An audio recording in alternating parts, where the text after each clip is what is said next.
اب نئے مضمون کا آغاز ہوتا ہے جس کا عنوان ہے باز گشتن فرعون از میدان بشہر شادماں از تفریق بنی اسرائیل از زنان شاں در شب حمل، یعنی حمل ہونے کی رات میں بنی اسرائیل کو ان کی عورتوں سے جدا کر دینے پر فرعون کا میدان سے شہر کی جانب خوشی خوشی واپس ہونا۔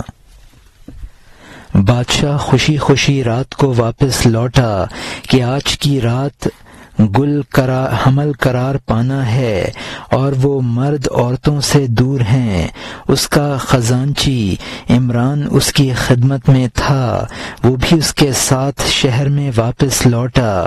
اس نے کہا اے عمران، تو بھی اسی دروازے پر سو جا، اے بھلے انسان بیوی کی جانب نہ جا۔ اس نے کہا میں بھی تیرے در پر سو جاؤں گا، میں تو تیری مرضی کے سوا کچھ سوچتا ہی نہیں ہوں۔ عمران بھی اسرائیلیوں میں سے تھا، لیکن فرعون کا دل و جان تھا۔ وہ فرعون کیسے گمان کرتا کہ وہ عمران نافرمانی کرے گا؟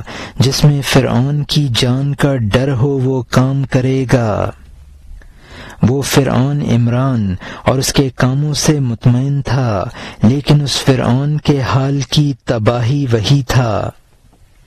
خود فرعون کے خیال میں بھی کہاں تھی ایسی تقدیر جیسی کہ عاد اور سمود کی۔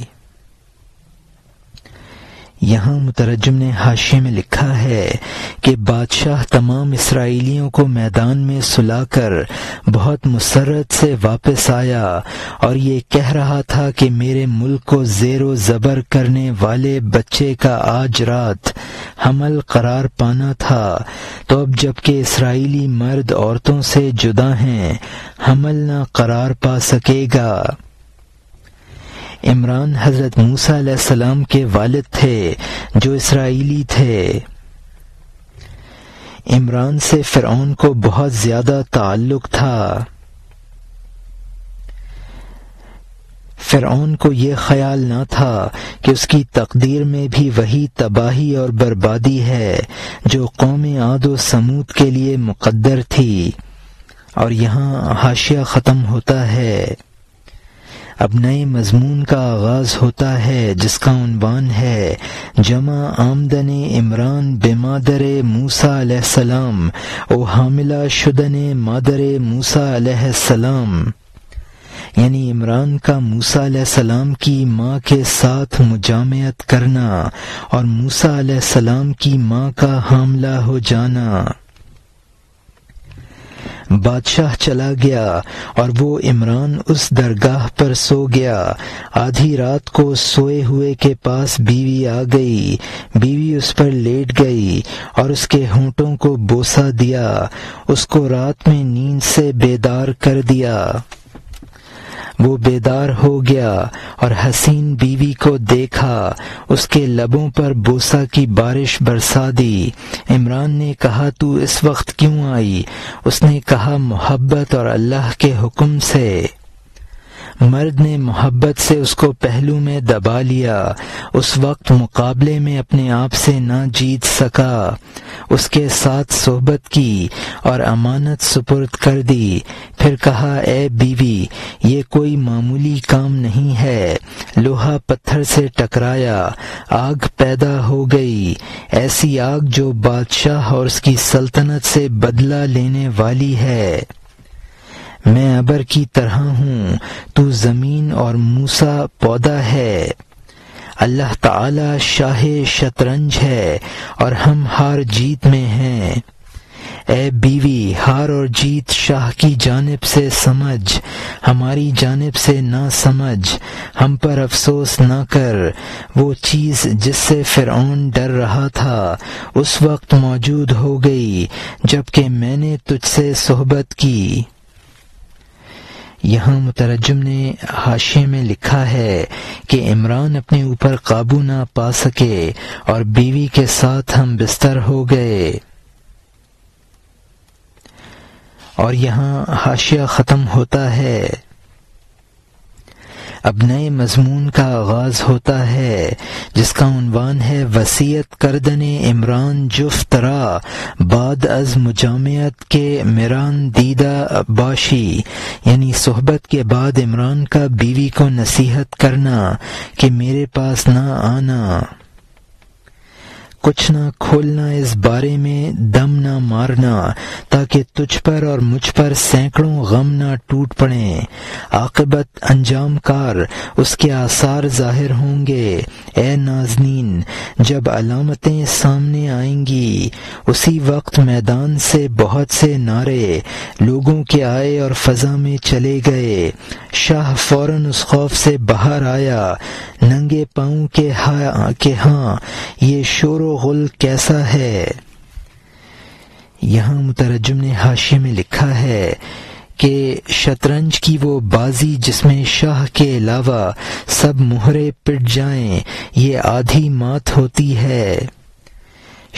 شطرنج کی وہ بازی جس میں شاہ گرفتار ہو جائے اسے مات کہتے ہیں۔ اور یہاں حاشیہ ختم ہوتا ہے۔ میدان کی جانب سے کیا آواز اور شور ہے کہ اس کے ڈر سے جن اور بھوت بھاگ رہے ہیں۔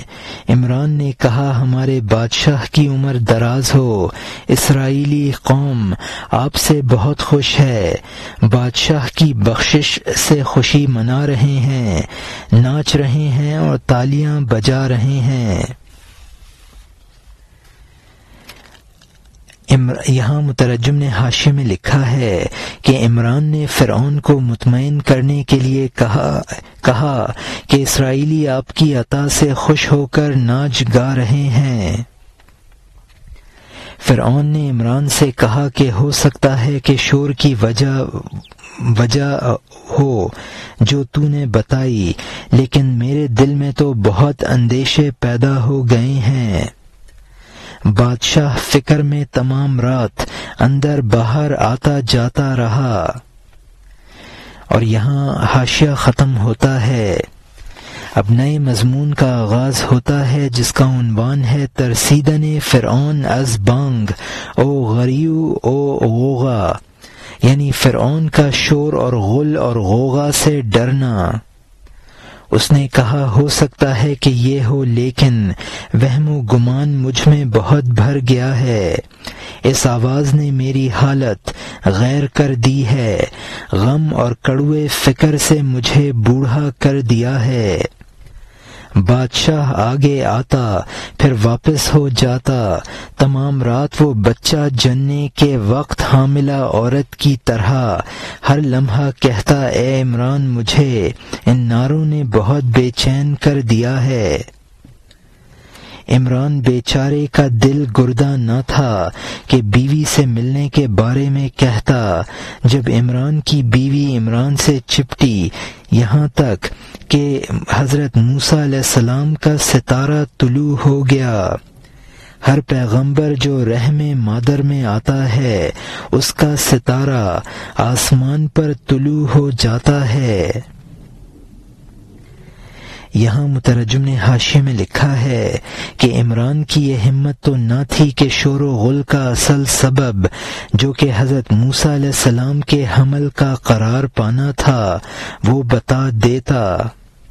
جب عمران نے بیوی سے ہم بستری کی تھی فوراً موسیٰ کا ستارہ، حضرت موسیٰ علیہ السلام کا ستارہ آسمان پر نمودار ہو گیا تھا۔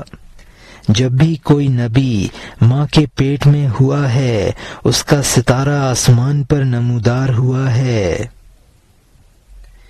اور یہاں حاشیہ ختم ہوتا ہے۔ اب نئے مضمون کا آغاز ہوتا ہے جس کا عنوان ہے پیدا شدن ستارہ موسیٰ علیہ السلام بر آسمان او غریو منجمان در میدان، یعنی حضرت موسیٰ علیہ السلام کے ستارے کا آسمان پر نمودار ہونا اور میدان میں نجومیوں کا شور و غل۔ آسمان پر یعنی موسیٰ علیہ السلام کا ستارہ نمودار ہوا فرعون اور اس کے مکر و تدبیر کے خلاف۔ دن ہوا، فرعون نے اس عمران سے کہا اے عمران جا اس شور اور آواز کے بارے میں دریافت کر۔ عمران نے میدان کی جانب سواری ہانکی اور کہا یہ کیسا شور تھا کہ بادشاہ نہ سو سکا۔ ہر نجومی ننگے سر کپڑے پھٹے ہوئے ماتم کرنے والوں کی طرح سر پر خاک ڈالے ہوئے، ماتم کرنے والوں کی طرح ان کی آواز چلانے سے رند گئی اور سازے طرب خاموش تھے۔ داڑھی اور بال اکھاڑے ہوئے، منہ نوچے ہوئے، سر پر خاک ڈالے ہوئے، آنکھیں پرخون، اس عمران نے کہا خیر ہے، یہ کیسا کوہرام اور حال ہے، منحوس سال بری علامت دکھا رہا ہے۔ انہوں نے معذرت کی اور کہا اے امیر، ہمیں اس اللہ کے دست قدرت نے قیدی بنا لیا، ہم نے یہ سب کچھ کیا اور اقبال دولت تاریخ ہو گیا، بادشاہ کا دشمن پیدا ہو گیا اور غالب آ گیا۔ یہاں مترجم نے حاشیے میں لکھا ہے کہ عمران نے میدان میں جا کر منجموں سے شور و غل کا سبب دریافت کیا۔ سوگ میں لوگ کپڑے پھاڑتے ہوئے سر پر خاک ڈالتے ہیں اور چیخ و پکار سے ان کی آوازیں بیٹھ جاتی ہیں۔ ہمیں قدرت نے عاجز کر دیا اور ہم بچے کی پیدائش کو نہ روک سکے اور بچہ وجود میں آ گیا۔ یہ نجومیوں کا قول تھا۔ اور یہاں حاشیہ ختم ہوتا ہے،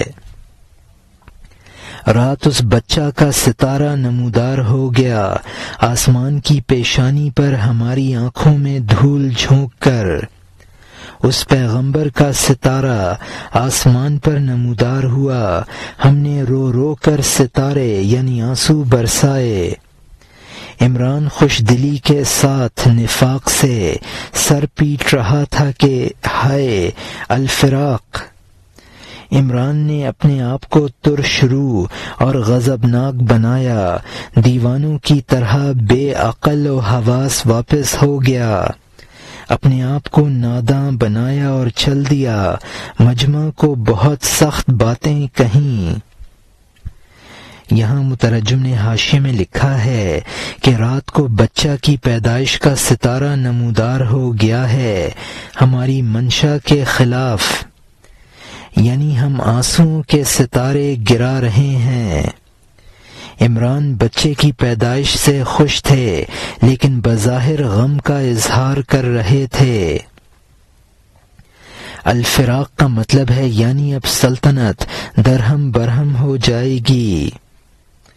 عمران نے اپنے اوپر ظاہری غم و غصہ طاری کیا، منجموں کو برا بھلا کہا اور میدان سے واپس لوٹ آئے۔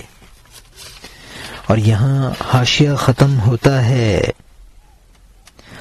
اس نے اپنے آپ کو ترش رو اور غمگین بنایا، اس نے الٹی چال چلی، بولا تم نے میرے بادشاہ کو فریب دیا، خیانت اور لالچ سے باز نہ آئے، تم بادشاہ کو میدان میں لے آئے، تم نے ہمارے بادشاہ کی آبرو ریزی کی، ذمہ داری کے لیے تم نے سینے پر ہاتھ رکھا کہ ہم بادشاہ کو غم سے فارغ کر دیں گے۔ آخر کار روپیہ برباد ہوا، کام ادھورا رہا، فرعون کے پاس گیا اور اس کو سب قصہ سنا دیا۔ جب اس نے سنا غصے سے اس کا منہ کالا پڑ گیا، اس کو اس روح تباہ نے غصے سے بلایا۔ یہاں مترجم نے حاشیے میں لکھا ہے کہ عمران نے منجموں سے غصے میں کہا تم نے بادشاہ کو ذلیل کیا، جھوٹے وعدے کیے اور مال و دولت برباد کرایا۔ فرعون کے پاس آ کر تمام صورتحال بیان کر دی۔ اور یہاں حاشیہ ختم ہوتا ہے، شاہ نے ان منجموں سے کہا اے خائنوں، میں تمہیں معافی کے بغیر سولی پر لٹکا دوں گا۔ ہم نے اپنی مذاق اڑوائی، مال کو دشمنوں پر خرچ کر ڈالا، حتیٰ کہ آج کی رات سب اسرائیلی بیویوں کی ملاقات سے دور رہے، مال اور آبرو ختم ہوئی اور کام ادھورا رہا۔ کیا یہ دوستی اور شریفوں کے کام ہوتے ہیں؟ تم سالوں سے عطایا اور خلعت لیے جاتے ہو، پوری سلطنت کھائے جاتے ہو، اسی لیے کہ اس طرح کے دن سمجھ کو کام میں لاؤ گے، اس طرح کے دن سمجھ کو کام میں لاؤ گے اور میرے مددگار بنو گے۔ تمہاری تدبیر اور علم اور نجوم یہ تھا، تم پیٹو اور مکار اور بدبخت ہو۔ یہاں مترجم نے حاشیے میں لکھا ہے کہ بادشاہ نے انہیں پھانسی پر لٹکانے کی دھمکی دی۔ جو مال بنی اسرائیل پر تقسیم کر دیا تھا اس کا فائدہ نہ ہوا، اسرائیلیوں کو بیویوں سے بھی علیحدہ رکھا، پھر بھی تم مقصد میں کامیاب نہ ہوئے۔ اور یہاں حاشیہ ختم ہوتا ہے، میں تمہارے ٹکڑے کر دوں گا، پھونک دوں گا، تمہارے کان اور ناک اور ہونٹ اکھاڑ دوں گا، میں تمہارے پہلے عیش کو بدمزہ کر دوں گا، میں تمہیں آگ کا ایندھن بنا دوں گا۔ انہوں نے سجدے کیے اور کہا اے شہنشاہ، اگر ایک مرتبہ شیطان ہم پر غالب آ گیا، ہم نے سالوں مصیبتیں ٹالی ہیں، جو کچھ ہم نے کیا ہے اس پر عقل حیران ہے۔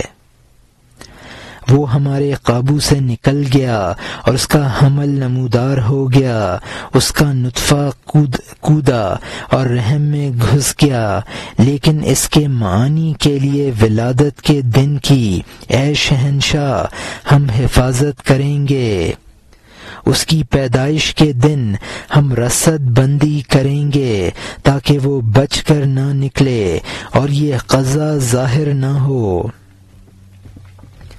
یہاں مترجم نے حاشیے میں لکھا ہے کہ ایسے کارنامے ہم نے کیے ہیں جن پر عقل حیران ہے۔ اس غلطی کے مکافات ہم موسیٰ علیہ السلام کی ولادت کے دن کریں گے۔ وہ عمل جو کسی بلند جگہ پر کیا جاتا ہے، جس پر منجم بیٹھ کر ستاروں کی گردش کے احوال معلوم کرتے ہیں، یعنی ہم رصد گاہ میں بیٹھ کر اس کا یوم ولادت معلوم کریں گے۔ اگر ہم ولادت کے وقت اس بچے کا تدارک نہ کر سکیں تو ہمیں قتل کرا دینا۔ اور یہاں حاشیہ ختم ہوتا ہے، اگر ہم اس کی نگہداشت نہ کریں تو ہمیں مار ڈالنا، اے وہ کہ عقلیں اور ہوش تیری رائے کے غلام ہیں۔ وہ 9 مہینے تک ایک ایک دن گنتا رہا تاکہ دشمن کو زخمی کرنے والا قضا کا تیر نہ چل جائے۔ جب مکان والا لا مکان پر حملہ کرتا ہے، اپنا خون کرتا ہے، مصیبتیں خریدتا ہے، قضائے خداوندی پر جو شب خون مارتا ہے، اوندھا گرتا ہے اور اپنا خون پیتا ہے۔ جب زمین آسمان سے دشمنی کرے، بنجر بن جاتی ہے، موت سے ٹکراتی ہے، جب نقش نقاش کا مقابلہ کرتا ہے، اپنی مونچھیں اور داڑھی اکھاڑتا ہے۔ یہاں مترجم نے حاشیے میں لکھا ہے کہ موسیٰ کی ولادت جو تباہی کا سبب ہے، قضائے خداوندی کا مقابلہ کرنے والا ذلیل ہوتا ہے۔ قضائے خداوندی کا مقابلہ کرنے والے کی مثال ہے، زمین و آسمان سے دشمنی مول لے گی تو خود کو تباہ کرے گی۔ زمین آسمان سے دشمنی مول لے گی تو خود کو تباہ کرے گی۔ اگر مخلوق خالق سے نزاع کرے تو خود مخلوق کی بربادی ہے، اور یہاں حاشیہ ختم ہوتا ہے۔ اب نئے مضمون کا آغاز ہوتا ہے جس کا عنوان ہے خواندن فرعون زنان بنی اسرائیل را کہ نوزائیدہ بودند سوئے میدان بمکر، یعنی فرعون کا بنی اسرائیل کی ان عورتوں کو مکاری سے میدان کی طرف بلانا جن کے حال میں بچے ہوئے تھے۔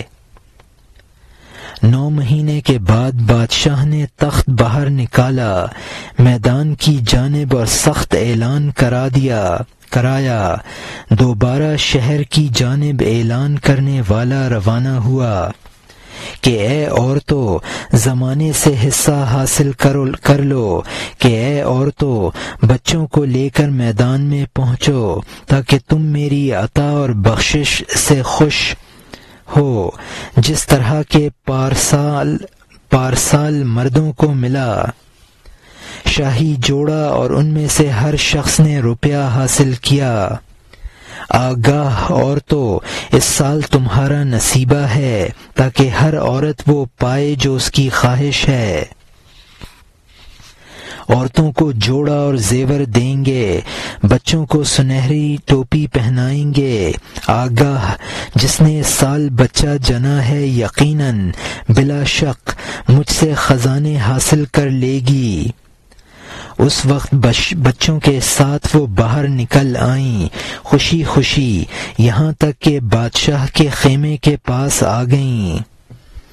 ہر نئے بچہ والی عورت شہر سے باہر نکل آئی میدان کی جانب ظلم کے مکر سے غافل ہو کر۔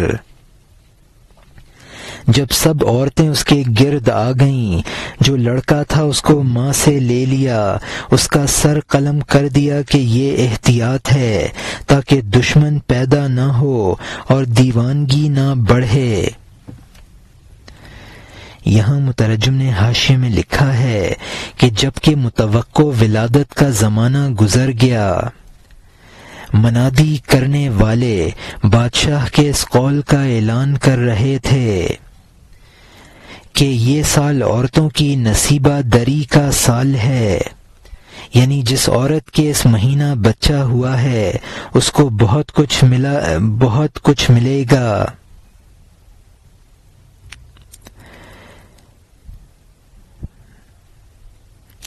نوزائیدہ بچوں میں سے لڑکوں کو لے لیا، لڑکیوں کو چھوڑ دیا۔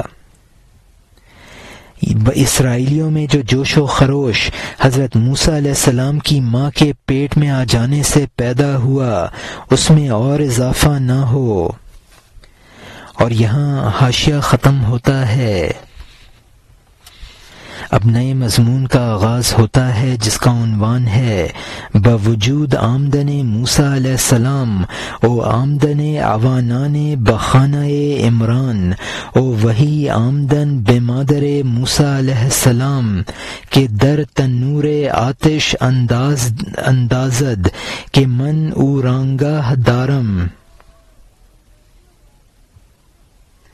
یعنی حضرت موسیٰ علیہ السلام کا پیدا ہونا اور سپاہیوں کا عمران کے گھر پہنچنا اور حضرت موسیٰ علیہ السلام کی ماں کے پاس وحی آنا کہ ان کو آگ کے تنور میں ڈال دے کیونکہ میں اس کی حفاظت کروں گا۔ عمران کی بیوی جس نے موسیٰ کو جنا تھا اس نے اس فتنہ سے جلد دامن بچا لیا۔ اس کے بعد وہ مکر جو اس کتے نے عورتوں سے کیا، پھر دیکھ اس نے اس وقت کیا کیا۔ دائیوں کو گھر میں اس مجسم دغا نے جاسوسی کے لیے روانہ کر دیا۔ انہوں نے اس کو اشارہ کر دیا کہ یہاں ایک بچہ ہے جو میدان میں نہیں آیا کیونکہ اس کی ماں وہم اور شک میں ہے۔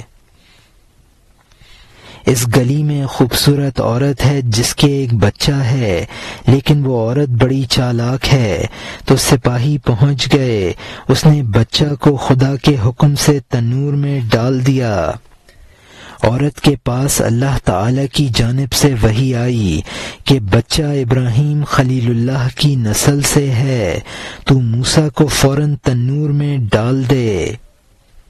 تاکہ آگ اور دھوئیں میں اس کی حفاظت کروں۔ عصمت یا نار کونی باردن لا تکون النار حرا شاردن، یعنی اے آگ تو ٹھنڈی ہو جا کی حفاظت کی وجہ سے آگ گرم اور سرکش نہ ہوگی۔ عورت نے وحی کی وجہ سے اس کو انگاروں میں پھینک دیا، آگ نے موسیٰ علیہ السلام کے جسم پر اثر نہ کیا۔ یہاں مترجم نے حاشیے میں لکھا ہے کہ وہ فتنہ جو فرعون نے بچوں کے قتل کا پیدا کیا تھا، یعنی اس کو شک ہو گیا کہ بچوں کو بلا کر فرعون کوئی خرابی پیدا کرے گا۔ عمران کی بیوی نے بچے کو احتیاطاً میدان میں نہیں بھیجا تھا۔ حضرت ابراہیم علیہ السلام پر آگ کو ٹھنڈا اور سلامتی کا ذریعہ بنا دیا گیا تھا، لہذا ان کی نسل کے اس بچے کو اسی حکم سے آگ سے نجات دے دی جائے گی جس کے ذریعے حضرت ابراہیم علیہ السلام کو دی گئی تھی۔ یہ اسی آیت کا خلاصہ ہے جس میں آگ کو حکم دیا گیا تھا کہ وہ ابراہیم علیہ السلام کے لیے ٹھنڈی اور سلامتی کا ذریعہ بن جائے۔ اور یہاں حاشیہ ختم ہوتا ہے۔ سپاہیوں نے فوراً گھر کی تلاشی لی، اس گھر میں کوئی بچہ نہ تھا۔ سپاہی ناکام واپس ہو گئے۔ پھر ان چغل خوروں نے جو اس سے واقف تھے سپاہیوں سے قصہ چھیڑا، فرعون کے سامنے چند ٹکوں کی خاطر کہ اے سپاہیوں اس طرف پھر جاؤ، کوٹریوں میں خوب اچھی طرح دیکھو۔ وہ سارے سپاہی واپس لوٹے تاکہ فوراً موسیٰ علیہ السلام کو تلاش کریں۔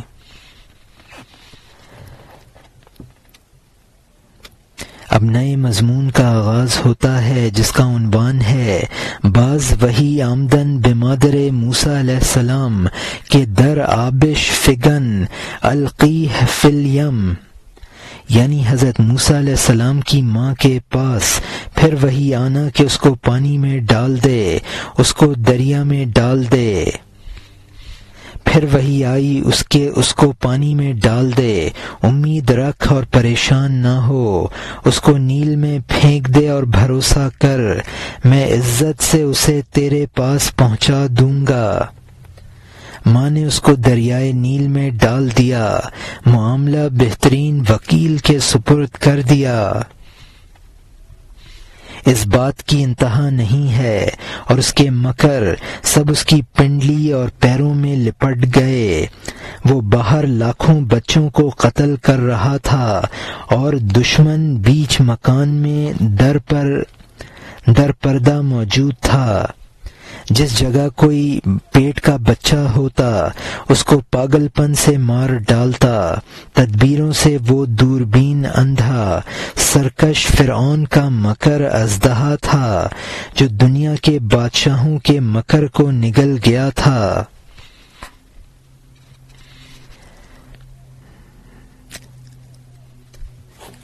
لیکن اس فرعون سے بالا تر پیدا ہو گیا جس نے اس کو اور اس کے مکر کو نگل لیا۔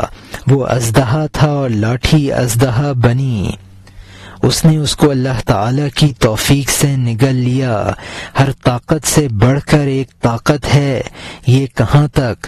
خدا تک، کیونکہ اسی پر انتہا ہے، کیونکہ وہ ایک بے تھا اور بے ساحل دریا ہے، سارے دریا اس کے سامنے نہر جیسے ہیں۔ یہاں مترجم نے حاشیے میں لکھا ہے کہ حضرت موسیٰ علیہ السلام جنہوں نے فرعون اور اس کی سلطنت کو تباہ کر دیا تھا، فرعون اور اس کا مکر ایک اژدہا تھا۔ ہر طاقت سے بالا ایک دوسری طاقت ہوتی ہے اور سب سے بالا خدا کی طاقت ہے۔ خدائی طاقت لامحدود سمندر ہے، دوسری طاقتوں کے دریا اس کے مقابلے میں ایک نہر ہیں۔ اور یہاں حاشیہ ختم ہوتا ہے۔ ہیلے اور تدبیریں اگرچہ ازدہے کی طرح ہوں، الا اللہ کے بالمقابل وہ معدوم ہیں۔ جب میرا بیان یہاں پہنچا، سر رکھ دیا، فنا ہو گیا، اور خدائی راست روی کو زیادہ جانتا ہے۔ جو کچھ فرعون میں تھا وہ تیرے اندر ہے، لیکن تیرے ازدہے کنویں میں قید ہیں۔ ہائے افسوس، یہ سب تیرے احوال ہیں، تو ان کو فرعون سے وابستہ کرنا چاہتا ہے۔ جو کچھ میں نے کہا وہ سب تیرے احوال ہیں، میں نے ان میں سے 1% بھی پورا بیان نہیں کیا ہے۔ اگر تیرے احوال بیان کریں تو گھبراتا ہے، اور اگر دوسرے سے متعلق بیان کریں تو تجھے کہانی معلوم ہوتی ہے۔ ملعون نفس تجھے کتنا برباد کر رہا ہے، یہ ساتھی تجھے راہ ہدایت سے بہت دور لے جا رہا ہے۔ یہ برے احوال کے سارے زخم تیرے نفس کی وجہ سے ہیں۔ اے سخت کاہل، تو جہل سے مغلوب ہے۔ تیری نفسانی خواہشوں کی آگ کے لیے فرعونی ایندھن نہیں ہے، ورنہ فرعون کی آگ کی طرح وہ بھڑک رہی ہے۔ یہاں مترجم نے حاشیے میں لکھا ہے کہ ساری دنیاوی تدبیریں صرف ایک موجود یعنی اللہ تعالی کے سامنے معدوم ہیں۔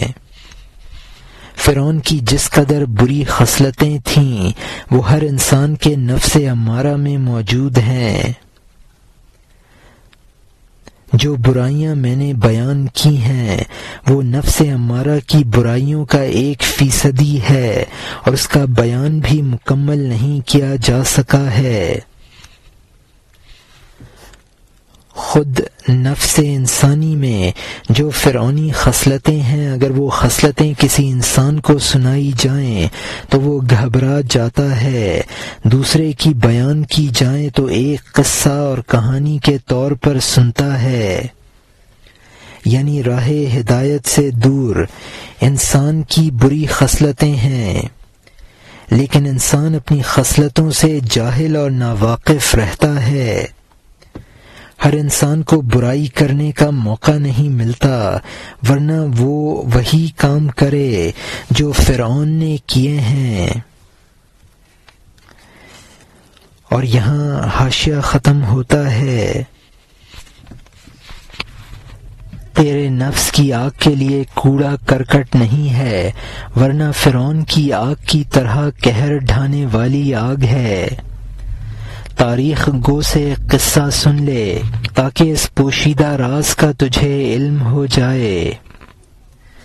اب نئے مضمون کا آغاز ہوتا ہے جس کا عنوان ہے حکایت مار گیرے کے از دہائے افسردہ را مردہ پنداشت ود رسنہا بستہ و پیچیدہ بغداد آوردہ، یعنی اس سپیرے کا قصہ جس نے ٹھٹرے ہوئے سانپ کو مردہ سمجھا اور رسیوں میں باندھ کر اور پیٹ کے اور لپیٹ کر بغداد میں لے آیا۔ ایک سپیرا ایک پہاڑ کی جانب گیا تاکہ وہ اپنے منتروں سے سانپ پکڑے، خواہ وہ سست ہو یا چست ہو، جو تلاش کرتا ہے وہ پا لیتا ہے۔ تو ہمیشہ جستجو میں دونوں ہاتھ مصروف رکھ، کیونکہ جستجو راستے کے لیے بہتر رہنما ہے۔ تو خواہ لنگڑا اور لولا اور سوتی صورت اور بے ادب ہو، اسی کی طرف کھسک اور اسی کو طلب کر۔ یہاں مترجم نے حاشیے میں لکھا ہے کہ اس حکایت کا مقصد یہ ہے کہ نفس کو اس سپیرے کا اژدہا سمجھو جو بظاہر مردہ تھا۔ سپیرے کچھ منتر پڑھ کر سانپ پکڑتے ہیں، اگر طلب ہے تو مطلوب ضرور حاصل ہوگا، خواہ طالب سست ہو یا چست ہو۔ گھٹنوں کے بل چلنے والے کو کہا ہے۔ انسان کو چاہیے کہ اپنی معذوریوں کو نظر انداز کر کے طلب میں لگ جائے۔ طلب کرنے کے جس قدر بھی طریقے ہوں وہ اختیار کرتا رہے۔ اور یہاں حاشیہ ختم ہوتا ہے۔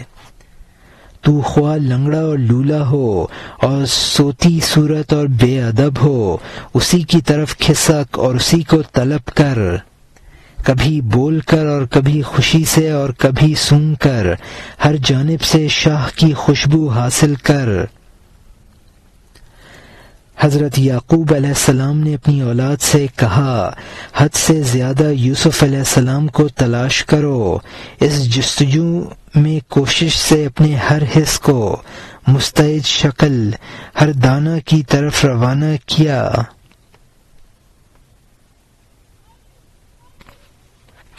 فرمایا، اللہ کی رحمت سے تم مایوس نہ ہو، بیٹے کو گم کر دینے والے کی طرح ہر طرف جاؤ، منہ کی جس کے منہ کی حس کے ذریعے دریافت کرو، محبوب کے چہرے کو دل و جان سے تلاش کرو۔ یہاں مترجم نے حاشیے میں لکھا ہے کہ انسان کو چاہیے اپنی معذوریوں کو نظر انداز کر کے طلب میں لگ جائے، یعنی طلب کرنے کے جس قدر بھی طریقے ہوں وہ اختیار کرتا رہے۔ یوسف علیہ السلام کی تلاش و طلب میں اپنے ہر حص کو کام میں لاؤ۔ حضرت یعقوب علیہ السلام نے فرمایا تھا، لا تیائی من روح اللہ، یعنی اللہ کی رحمت سے مایوس نہ ہونا، یعنی یوسف علیہ السلام کی طلب و جستجو میں کبھی باتوں میں نہ آنا۔ اور یہاں حاشیہ ختم ہوتا ہے، اس جستجو میں کوشش سے اپنے ہر حص کو مستعد شکل میں ہر طرف روانہ کر دیا۔ فرمایا، اللہ کی رحمت تم سے مایوس نہ ہو، بیٹے کو گم کر دینے والے کی طرح ہر طرف بھاگا، لیکن اللہ منہ کی حس کے ذریعے دریافت کرو، محبوب کے چہرے کو دل و جان سے تلاش کرو۔ پوچھتے پوچھتے جان کی انعام بخشی کر دو، کان کو اس کے چوراہے پر لگا دو، جہاں سے اچھی خوشبو آئے اس کا سراغ لگاؤ، اس راز کا جس سے تم واقف ہو۔ جہاں کہیں کسی کی تو خرابی دیکھے، اس سے اصل خوبی کی جانب تو بہت رہنمائی حاصل کرے گا۔ یہ تمام نہریں ایک گہرے دریا کی ہیں، جس کو چھوڑو اور کل پر نظارہ کر۔ مخلوق کی برائیاں بھلائی کے لیے ہیں، بے سامانی کا سامان توبہ کا نشان ہے۔ مخلوق کی برائیاں بھلائی کے لیے ہیں، بے سامانی کا سامان توبہ کا نشان ہے۔ مخلوق کی لڑائیاں صلح کے لیے ہیں، تکلیف ہمیشہ راحت کے لیے جال ہے۔ مخلوق کی ناراضیاں محبت کے لیے پیدا ہوئی ہیں، مخلوق کے ظلم سے وفا کی امید ہے۔ ہر مار پیٹ مہربانی کے لیے ہوتی ہے، ہر شکوہ شکر کی خبر دیتا ہے۔ اے بھلے آدمی، جس سے کل کا سراغ لگا، اے دانا ضد سے ضد کا سراغ لگا۔ جیسا کہ لاٹھی حضرت موسیٰ علیہ السلام کے ہاتھ میں سانپ بنی، تمام عالم کو ایسا ہی سمجھ، لڑائیاں صحیح صلح پیدا کر دیتی ہیں۔ سپیرے نے تماشا کے لیے سانپ تلاش کیا۔ یہاں مترجم نے حاشیے میں لکھا ہے، اگر محبوب کی خبر دینے والے کو جان بھی دینی پڑے تو آمادہ ہو جانا چاہیے۔ جس محبوب کی تلاش میں نکلے ہو، یہاں سے مولانا نے محبوب حقیقی کے سراغ لگانے کا بیان شروع فرمایا ہے۔ انسان کی صفات اللہ کی صفات کا مظہر ہیں اور ان صفات کی اصل اللہ کی صفات ہیں۔ جس طرح خوبیاں رہنما ہیں اسی طرح انسانوں کی برائیاں بھی رہنما ہیں، کیونکہ ہر برائی کا انجام کوئی نہ کوئی بھلائی ہے۔ انسان کی بے سر و سامانی عمدہ حالت کا پیش خیمہ ہے۔ طوبیٰ جنت کا ایک درخت ہے جس کی شاخیں ہر جنتی کے گھر میں ہوں گی، جس سے وہ خوشبو اور پھل حاصل کرے گا۔ لڑائیاں صلح کا پیش خیمہ ہیں، کبھی لڑائی صلح پر ختم ہوتی ہے، کبھی مقصود پورا ہوتا ہے تو گویا مقصود سے صلح ہوئی، کبھی انسان لڑائیوں سے گھبرا کر خدا کی طرف رجوع کرتا ہے تو گویا خدا سے صلح ہوئی۔ انسان تکلیفیں اٹھاتا ہے تو راحت نصیب ہوتی ہے۔ غصہ کبھی شفقت کی بنا پر ہوتا ہے، جیسا کہ والدین کا اولاد پر کبھی غصہ کی برائی دیکھ کر انسان شفقت کا رویہ اختیار کرتا ہے۔ کبھی مخلوق کا بیجا غصہ شفقت خداوندی کا سبب بن جاتا ہے، محبوب کی جفا کے نتیجے میں وفا نمودار ہو جاتی ہے۔ شکوہ کا سبب تکلیف ہے اور تکلیف سبب راحت ہے۔ جس طرح بھلائی کو اللہ تعالی کی طرف رہنما بنایا ہے، اسی طرح ہر برائی کو بھی رہنما بنا لے۔ برائی سے بھلائی کی رہنمائی حاصل کرنا ایک بالمقابل چیز سے دوسری بالمقابل چیز کا سراغ لگانا اسی طرح ممکن ہے جیسا کہ حضرت موسیٰ علیہ السلام کا عصا سانپ بنا، حالانکہ دونوں متضاد چیزیں ہیں۔ اسی طرح عالم کی دوسری چیزوں کو بھی سمجھ لے۔ سپیرے نے سانپ تماشے کے لیے پکڑا، حالانکہ سانپ سبب ہلاکت ہے جو تماشے کی ضد ہے۔ اور یہاں حاشیہ ختم ہوتا ہے۔ انسان تماشا کے لیے سانپ تلاش کرتا ہے، بے غمی کے لیے غم برداشت کرتا ہے، اور ایک عجیب سانپ تلاش کرتا تھا۔ وہ ایک عجیب سانپ تلاش کرتا تھا پہاڑوں کے چاروں طرف برف کے زمانے میں۔ اس نے وہاں ایک مردہ بڑا اژدہا دیکھا کہ اس کی شکل سے دل خوفزدہ ہوتا تھا۔ سپیرا سخت جاڑے میں سانپ تلاش کرتا تھا، اس نے ایک مرا ہوا اژدہا دیکھا۔ لوگوں کے تعجب کے لیے سپیرا سانپ پکڑتا ہے، مخلوق کی نادانی تعجب ہے۔ یہاں مترجم نے حاشیے میں لکھا ہے کہ وہ سپیرا جاڑوں کے موسم میں پہاڑوں پر حیرت انگیز سانپ تلاش کر رہا تھا۔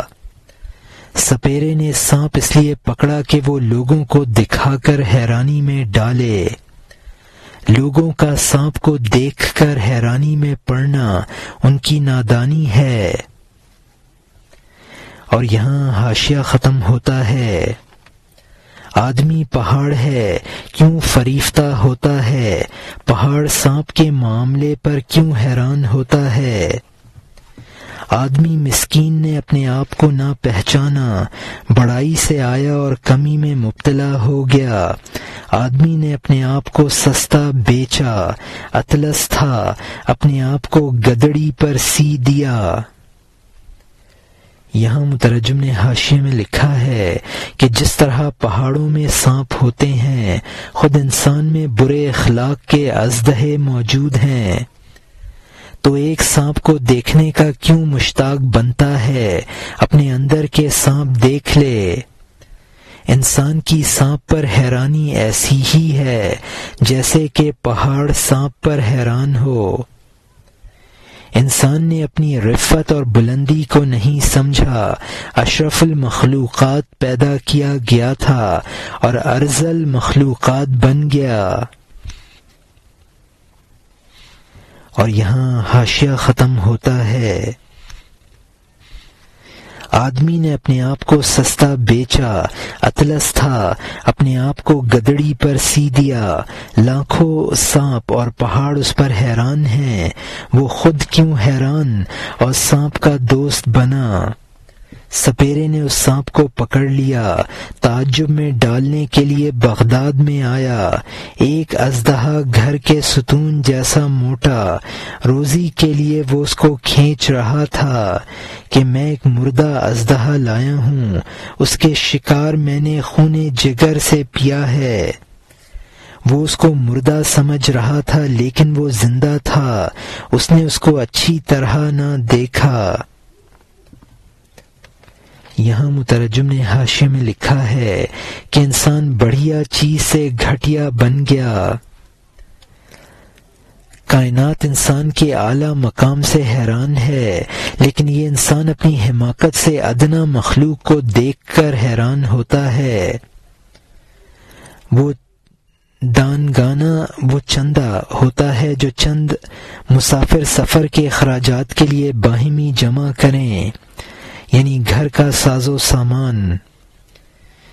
اور یہاں حاشیہ ختم ہوتا ہے۔ وہ جاڑے اور برف سے ٹھٹر گیا تھا، زندہ تھا اور بظاہر مردہ نظر آتا تھا۔ عالم ٹھٹرا ہوا ہے اور اس کا نام جماد ہے۔ اے استاد، جامد ٹھٹرا ہوا ہوتا ہے، ٹھہر جا کہ حشر کا سورج نمودار ہو، تاکہ تو دنیا کے جسم کی حرکت کو دیکھ لے۔ جبکہ حضرت موسیٰ علیہ السلام کی لاٹھی اس عالم میں سانپ بن گئی، عقل کو جمادات کے بارے میں علم ہو گیا۔ یہاں مترجم نے حاشیے میں لکھا ہے کہ مولانا رحمۃ اللہ علیہ فرماتے ہیں، دنیا میں جن چیزوں کو بے حس و ادراک جماد مانا جاتا ہے وہ بھی ٹھٹری ہوئی ہیں اور بظاہر جماد ہیں۔ حشر میں جب سورج ان پر پڑے گا تو ان کا ٹھٹرا پن ختم ہو جائے گا اور ان کا حص ادراک نمودار ہو جائے گا، جیسا کہ اس اژدہے کا معاملہ تھا۔ جماد اور جامد کے لغوی معنی ٹھٹرے ہوئے کے ہیں۔ حضرت موسیٰ علیہ السلام کی لاٹھی جو بے حس و حرکت تھی، جب اس دنیا میں سانپ بن گئی تو عقل سمجھ گئی کہ ان جمادات میں بھی حرکت نمودار ہو سکتی ہے۔ اور یہاں حاشیہ ختم ہوتا ہے۔ تو خاک کا ٹکڑا ہے، تجھے جس طرح زندہ بنایا تو تمام خاکوں کو اسی طرح سے پہچان لینا چاہیے۔ وہ اس جانب مردہ ہیں اور اس جانب زندہ ہیں، اس جگہ چپ ہیں، اس جانب بولنے والی ہیں۔ جب وہ ان چیزوں کو اس جانب سے ہماری جانب بھیجتا ہے، وہ لاٹھی ہماری جانب آ کر اژدہا بن جاتی ہے۔ پہاڑ بھی اودی لہجہ اختیار کر لیتے ہیں، لوہے کا جوہر ہاتھ میں موم بن جاتا ہے۔ ہوا ایک سلیمان علیہ السلام کو اٹھا لے جانے والی بن جاتی ہے۔ سمندر موسیٰ کی بات سمجھنے والا بن جاتا ہے۔ یہاں مترجم نے حاشیے میں لکھا ہے کہ انسان بھی مٹی کا بنا ہوا ہے اور پھر اس میں حس و حرکت آ گئی ہے۔ اسی طرح دوسرے جمادات کو سمجھو، ان میں بھی حس و حرکت آ سکتی ہے۔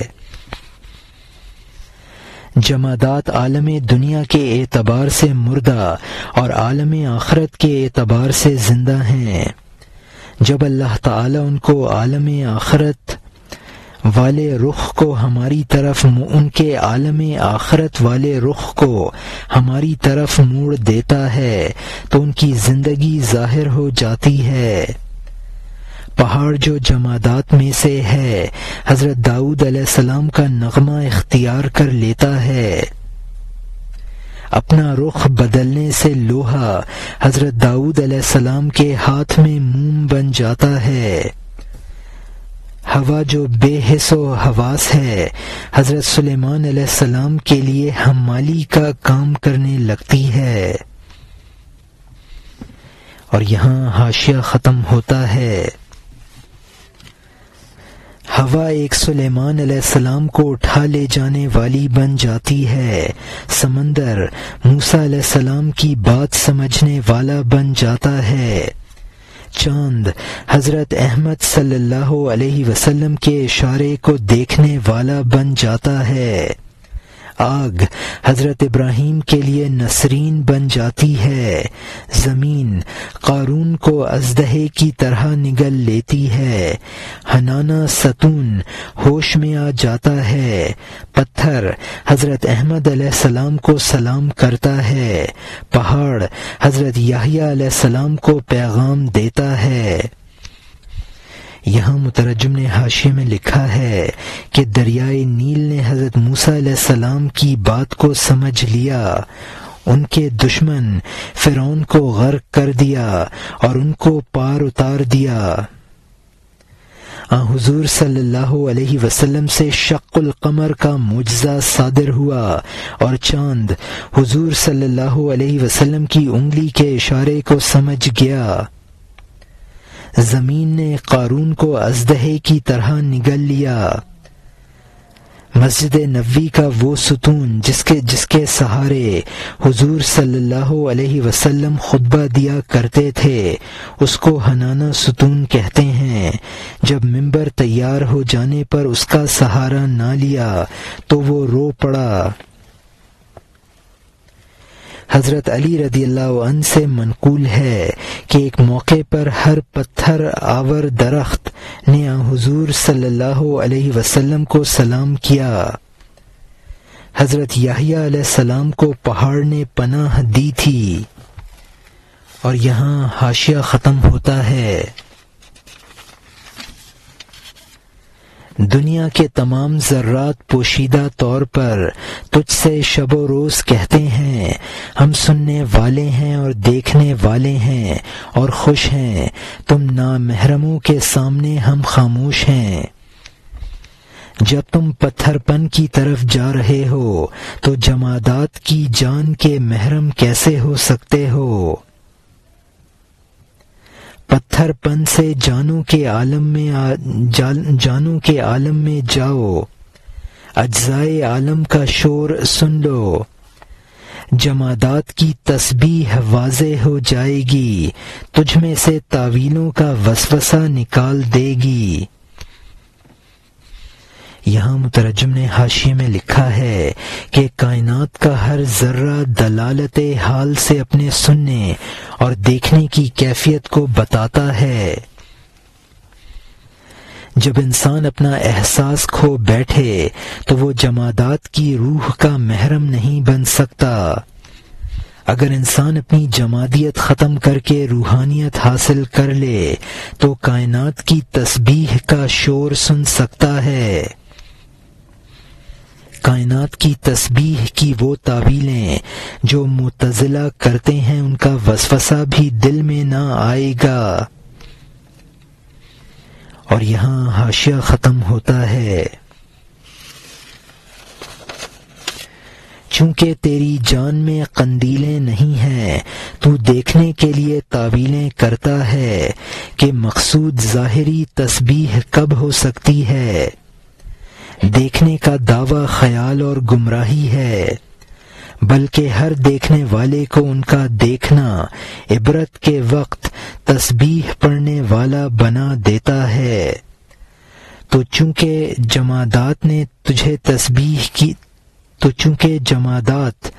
چونکہ وہ جمادات تجھے تسبیح کی یاد دلا دیتے ہیں، یہ دلالت پڑھنے جیسی ہے۔ معتزلہ کی یہ تعویل ہوتی ہے، اس پر افسوس جو حال کا نور نہیں رکھتا ہے۔ انسان جب ہوا سے ظاہری سے باہر نہ نکلے تو وہ غیبی تصویر سے ناواقف ہوتا ہے۔ یہاں مترجم نے حاشیے میں لکھا ہے کہ اگر انسان اپنی جمادیت ختم کر کے روحانیت حاصل کر لے تو کائنات کی تسبیح کا شور سن سکتا ہے۔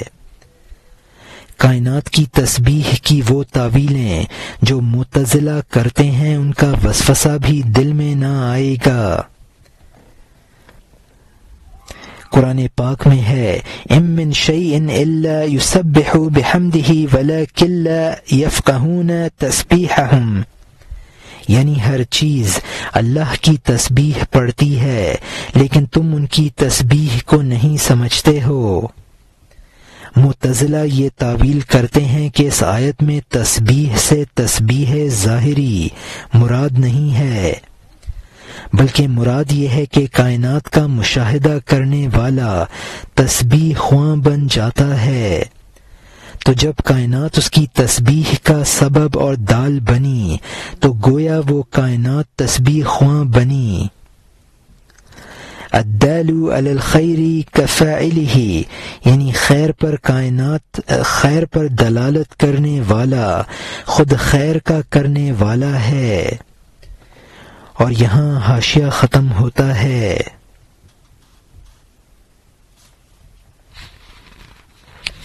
انسان جب حواس ظاہری سے باہر نہ نکلے تو وہ غیبی تصویر سے ناواقف ہوتا ہے۔ اس بات کی انتہا نہیں ہے، سپیرا بہت بے چینی کے ساتھ اس سانپ کو کھینچ رہا تھا یہاں تک کہ وہ مجمع کا خواہاں بغداد میں آ گیا تاکہ چوراہے پر مجمع لگائے۔ یہاں مترجم نے حاشیے میں لکھا ہے کہ یہ روحانی باتیں بہت دراز ہیں، لہذا سپیرے کا قصہ شروع کیا جاتا ہے، اور یہاں حاشیہ ختم ہوتا ہے۔